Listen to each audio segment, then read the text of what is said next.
ভারত পাকিস্তানের চলমান উত্তেজনা প্রভাব ফেলেছে খেলাধুলার জগতেও। সবশেষ এর শিকার হলো পাকিস্তান সুপার লিগ। দুই দেশের মধ্যে ক্ষেপণাস্ত্র ও ড্রোন হামলার জেরে অনির্দিষ্টকালের জন্য স্থগিত করা হয়েছে PSL 2025-এর বাকি ম্যাচগুলো। এই সিদ্ধান্তের ফলে দেশে ফিরছেন বাংলাদেশের দুই তরুণ ক্রিকেটার রিশাদ হোসেন ও নাহিদ রানা। PSL-এ খেলতে গিয়ে পাকিস্তানে অবস্থান করেছিলেন তারা।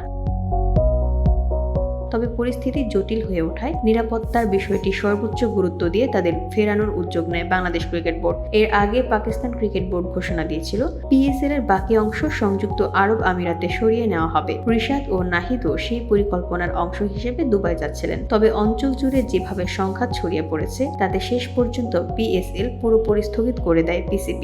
এই অবস্থায় BCB দ্রুত পদক্ষেপ নেয়। খেলোয়াড়দের নিরাপদে দেশে ফেরানোর জন্য BCBর পক্ষ থেকে বিশেষ উদ্যোগ নেওয়া হয়।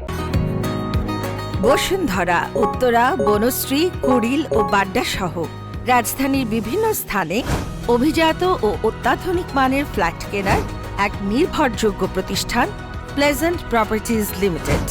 তাই আপনার স্বপ্নের আবাসনের জন্য আজই যোগাযোগ করুন। Pleasant properties limited, where destiny matches eventually. শুধু ক্রিকেটাররাই নয়, পাকিস্তানে ছিলেন দুইজন বাংলাদেশি সাংবাদিক মাহরুষ প্রত্যয় ও তাশফিক পলক। তাদের সঙ্গেও সার্বক্ষণিক যোগাযোগ রাখছিল BCB। চারজনই এখন দেশের পথে যাত্রা শুরু করেছেন। বিষয়টি এক ফেসবুক পোস্টে নিশ্চিত করেছেন BCBর ক্রিকেট অপারেশনস বিভাগের ইনচার্জ শাহরিয়ার নাফিস। অনেক বিদেশি ক্রিকেটারও পাকিস্তানে খেলার ব্যাপারে অনীহা প্রকাশ করেছিলেন। এতে চাপের মুখে পড়ে BCB। প্রথমে ভেন্যু বদল, তারপর নিরাপত্তা শঙ্কা, সব মিলিয়ে আর টুর্নামেন্ট চালিয়ে নেওয়ার উপায় ছিল না। রিশাদ হোসেন PSL-এ ভালো শুরু করেছিলেন, তার পারফরমেন্স নিয়ে প্রশংসাও হয়েছিল। নাহিদ রানা ছিলেন অভিষেকের অপেক্ষায়, কিন্তু মাঠের খেলায় ছন্দ পাওয়ার আগেই যুদ্ধের উত্তাপে থেমে গেল সবকিছু। কবে আবার শুরু হবে PSL তা কেউ জানে না। তবে আপাতত বাংলাদেশের ক্রিকেট প্রেমীদের কাছে সবচেয়ে বড় সুখবর, রিশাদ ও নাহিদ নিরাপদে বাড়ি ফিরছেন।